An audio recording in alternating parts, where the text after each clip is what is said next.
Hello and welcome to this wonderful video. It's all about transforming fear. You know that fear is nothing to be afraid of. It's a lesson to be learned. Fear is really an ego. It's a self-image. And this image spends most of its life wanting to be in control. Because it's afraid of being controlled, afraid of being vulnerable, and also afraid of losing control. So, like a Sajola once said, 95% of our energy is spent protecting, defending, and maintaining our self-image. And it's all an image, imagination. And that's what ego is. Imagination, not realizing that we are the very love we want. So I'd like you to listen to the following video, which is an eye-opener. See you later. So let's discuss again why we want control, because that is the very crux of the matter. That is what the ego is all about. What we call the ego, the superficial self, is control. Okay? It's, in fact, it wants control so badly that it lives in fear of losing control, and also lives in fear of being controlled. Don't you dare tell me what to do. How dare you? You see? Why? Because I want to be in control so much that we're always on guard, not only of fear of losing control, but of being controlled. And that creates all the problems of humanity, believe it or not. If you go to a mental home or talk with any psychiatrist, I've been doing hypnotherapy for many years, and the only thing that I find is this need to be in control. Why? Because we feel we don't have it. Because we feel we don't have control. We're afraid. We feel vulnerable. But what is love? To be vulnerable. To be open. So we're afraid of love, aren't we? Because it is love which is vulnerable. Love which is openness. Love which is innocent. Love which is like this. You see? The ego is like this. Contracted.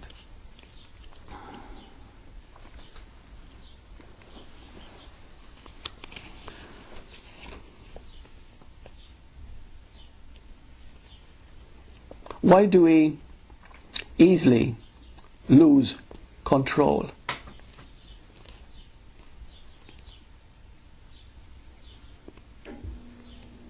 We never had it. That's right. And because we're trying to possess it, own it, which destroys it at the same time. That's right. And we never had it. That's right. Because the one that's trying to have control is an idea on a very poor foundation. It is unreal. It has no stability, no foundation, no reality. It is based on a concept. Ego is a concept. You see? Just like right now I've asked, I said, who are you right now? And she said, I don't know. Beautiful answer. Because in reality, nobody knows. Because you're so vast. Because if you can say, I am awareness, but where does it start? Where does it end? Yeah. Hello. I hope that you have enjoyed this last video. Next we're going to discuss fear and love.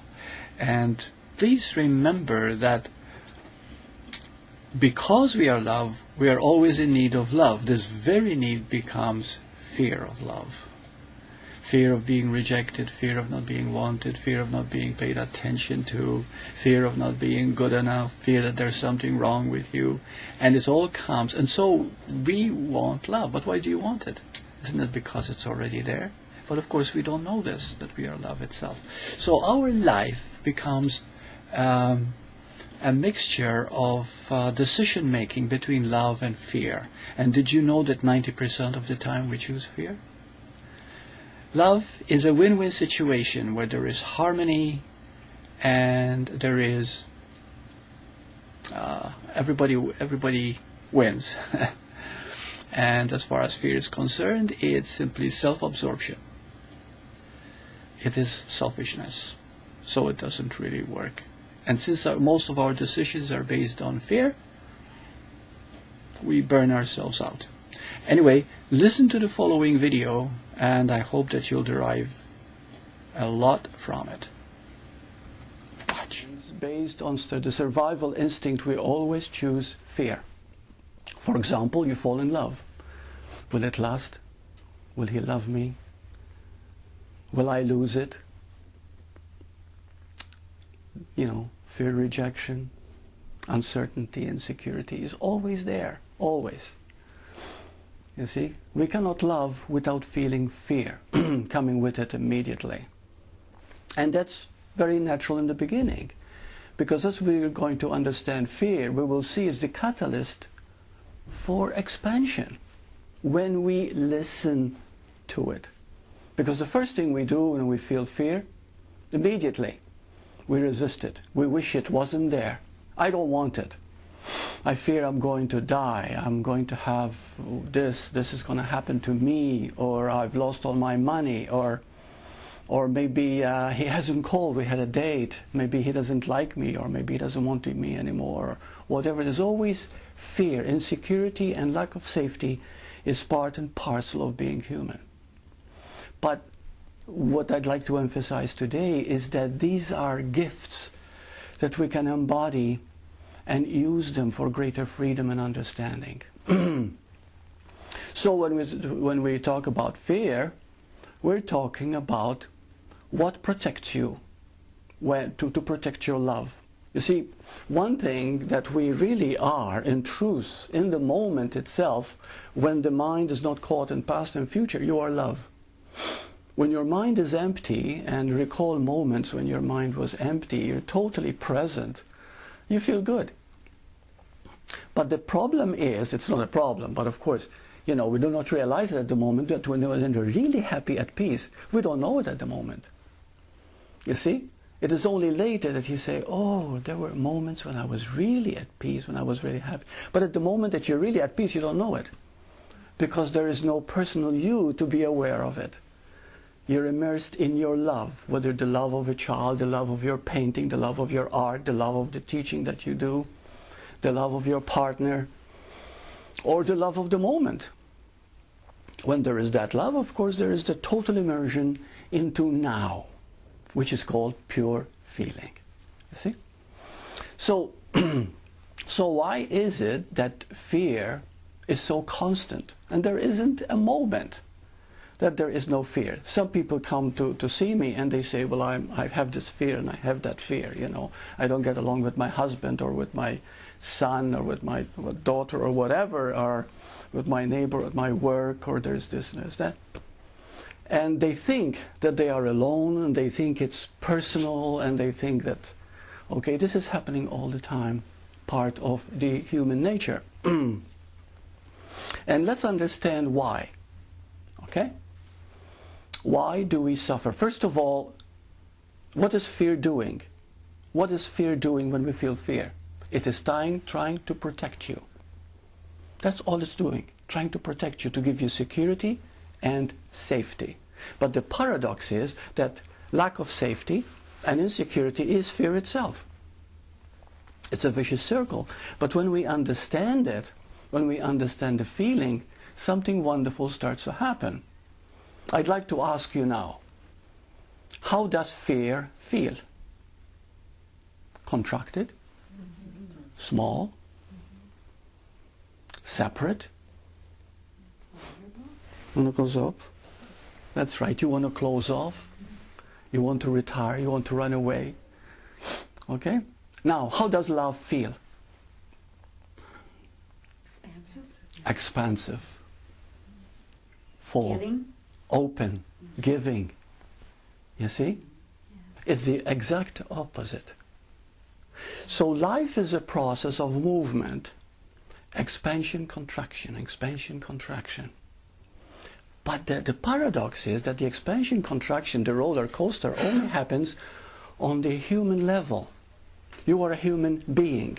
The being does not go up and down. The being is. That is something that the mind can't understand. But the moment itself is. Now when you bring a feeling into that isness, fear and love become one. That is something very hard to understand, but if we can grasp that, that is what awakening is all about. Because then every problem and fear that we have, we can use it. We can use it for greater capacity to love. You know, when people keep telling me they suppress their fear, and they're always doing that. Oh, I have a problem, you know.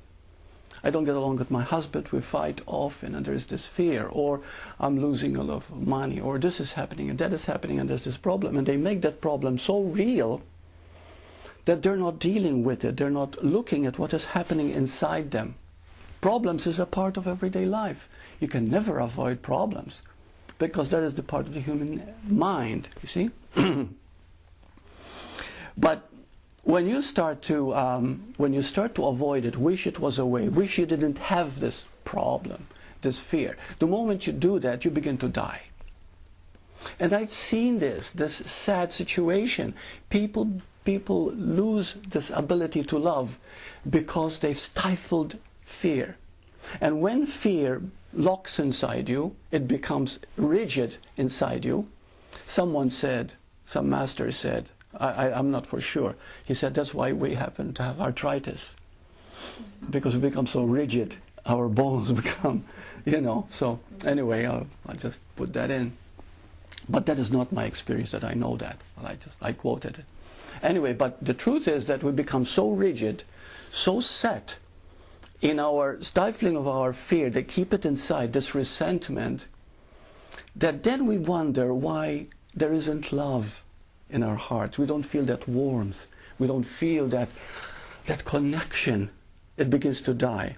And then we find even spiritually, we know a lot of knowledge, we went to church, we read books, we belong to some philosophy, but somehow we're not living this truth. Because the spirit inside us has died from avoiding and escaping fear. And we are emotional beings. Many years ago, I used to hate emotion. Give me an emotional woman and I'll run. You know, I couldn't stand tears or too hysterical. But eventually, I began to learn a great deal from my clients, from myself, from my wife, that emotions are not only present, but they're healthy when you know how to deal with them, how to learn through them, you see.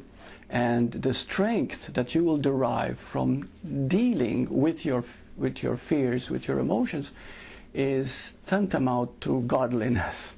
It's so amazing, because it brings out the compassion, the ability to feel and to know much deeper.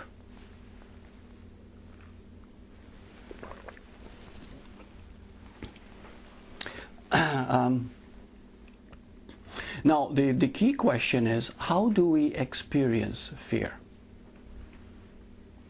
Okay, this is the crucial point. Okay, so let's go back to what we said before. Fear feels like contraction.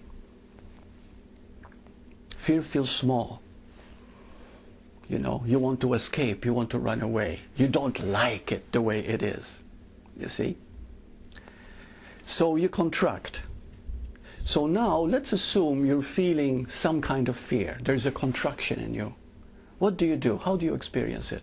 Well, first of all, when we have a fear, we want to escape it, and a part of us is saying, I don't want this. I don't like it. You see? I want to run away from it. So, do the opposite. Take a deep breath and sit with it. We've said this many times before, but the key question now is to understand what that means. To listen to that. Now, how do you listen? I was with Sylvia today. We were having lunch, and she wanted me to go a little deeper into this, and because this is one thing I feel that most people fail to see, not only to apply it, but also because they do not understand the process.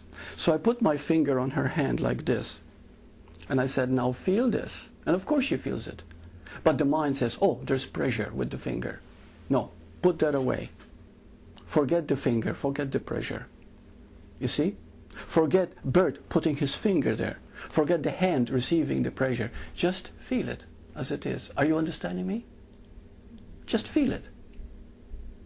Now, if you feel it and you don't say pressure, you don't say finger, you don't say hand, just feel it as it is, you'll find that what you called pressure or pain before diminishes. It becomes just a feeling, neutral. I hope you have enjoyed this last video on Between Love and Fear. Well, next we come to the climax, the final video. And as you know, there's only one way to deal with fear, and that is to face it. But facing fear is not unpleasant as most people think. Remove the word fear and feel it as a sensation in the body. Then get in touch with that sensation as simply as sensation. Put your hands over that sensation, the locality of the body, and relax, breathe into it and relax. And you'll find that as you begin to relax, you're actually healing the unconscious fear inside you. And here's the good news. To the extent that you heal the fear, you flower as the love you've always been. Okay? Enjoy the next one. So when we suppress fear, can we have some feedback here when you had a fear and you wished it wasn't there and you fought it? What were the results? Kept happening. It kept happening. And kept increasing, isn't it? Moves into anger sometimes. Anger, right? Yeah. It can be like a dead place. I've seen when I've tried to be away from it. Just a deadness, in a sense. Yes. Dullness and a deadness. Deadness, no isn't lightness, it? No joy, Yeah. just... Yeah. I'll use the word deadness. Yeah. Because there's not much going on. Yes, not much going on. You don't feel alive. Yeah. Now let's take it one more step. Did it ever happen to you that there is this deadness, there is this feeling inside, but there comes a moment, maybe sometime in your life, where you forgave whoever you were hating, or maybe yourself.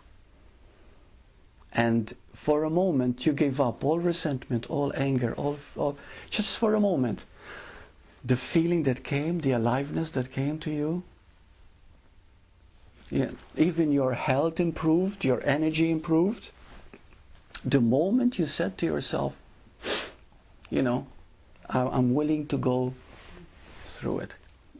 I'm willing to see it for what it is. A shift happens. Okay, now we're getting more directly here. The moment you meet fear and allow it to move. Now we can use words like forgiveness, we can use words like acceptance, we can use words like understanding, we can use these words, but let's do away with them. Let's talk about letting it move, letting it expand, give it space. Don't let it hold itself in, don't hold it inside you. Just listen to it and let it take room. It's okay, just the way it is. Don't call it fear. Don't call it something bad. And you'll find it takes on a different feeling. So it's letting it be free to be what it is. Letting it to be free to be what it is. And then you'll come back to the feeling that you actually are, called love. You were never fear. Fear was simply survival. because we thought we were just a human. We forgot we are also a being, you see. Can I share something? Oh, please. Because it's on that, and it was something that Mhm. I thought, because of the physical effects of fear. Mm-hmm. I saw a program, it was on, I think, Beyond Chance. And it was an interesting story about this woman who, I think the story didn't show that that was the reason behind it, but I got what it was. She was actually going blind. Mm-hmm. Whatever she didn't want to see was turning her blind. Yeah. And before she was totally blind, it was her birthday. And her family said, well, you want to see the world still. She wanted to experience as much as she could through her eyesight that was left. And I can't remember who in the family was a skydiver, and said, well, if you skydived, I mean, you feel so alive. Right. When you jump from that airplane, you'll see the world the way it is. You have to have that experience before you go blind. And she said, well, if I'm going to go blind, I'm terrified of jumping. I don't know how I could possibly do that. And he said, but go through it, because you want to have that memory. And that did it. She said, okay, I'll jump. And she went on the airplane and she jumped. And she went through the fear. And as she was going down, something happened. She heard a pop in her head. And as she was coming down, her eyesight was getting better and better and better. And by the time she hit the ground, her eyesight had returned. Yeah. Completely. And I think what you're talking about is actually what had happened was everything that scared her actually was making her blind. That's right. When It she was went blocking through her. the fear, it was a blockage. And when she actually went through the fear of jumping, which was the worst thing, like you say, the fear of dying, And she did it. she did it. And that returned, Yeah. actually got rid of the blockage. Yeah. And her eyes. That's right. The energy Yes. started. And this is what spirituality really is, taking a risk. People think if they pray enough, if they meditate enough, if they chant enough, fine.